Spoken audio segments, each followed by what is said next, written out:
Pag narinig mo ang aking panalangin, kaawaan mo ako, mahabag ka sa akin, sagutin mo ako.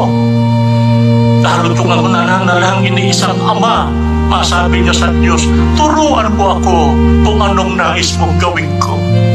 Kung sa nagdaang taon, masyadong hirap na pinagdaanan ng pamilya ko, Diyos ko, ginawa ko naman ang lahat ng aking makakaya sa inaharap na taon. Kung ang mundo'y mundo pa at buhay pa kaming mag-anak, ituro mo ang dapat kong gawin. Alalayan mo ako, iligtas mo ako sa lahat ng panganib, huwag mo ako pababayaan.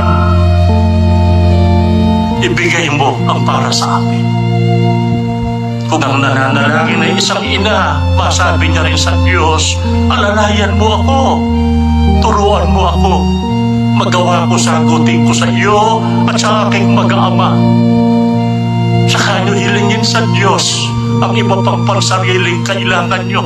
Kung kayo isang ina na dinadapuan na ng iba't ibang magkakaramdaman, lalo na kung kayo may edad na o matanda na, masabi nyo sa Kanya ang lahat ng gusto nyong ipagmakaawa, sapagkat tumutugong tayo pag sinasabi ng Diyos, halika, sambahin mo ako, sumasamba naman kayo, ginagawa nyong bagay na nakalulugod sa Kanya.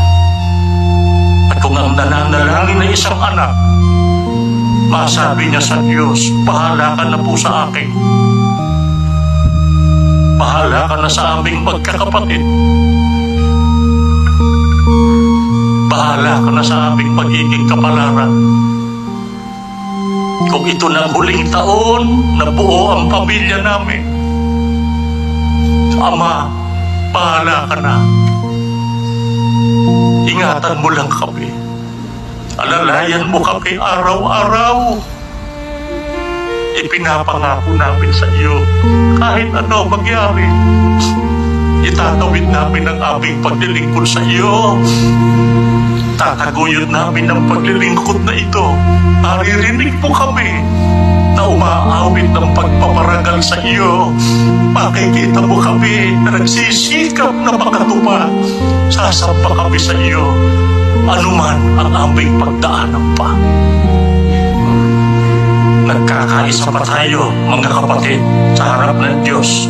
Kahit anong mangyari, iglesia tayo ni Kristo. Sagot, awitin natin yan. Tumayo kayo.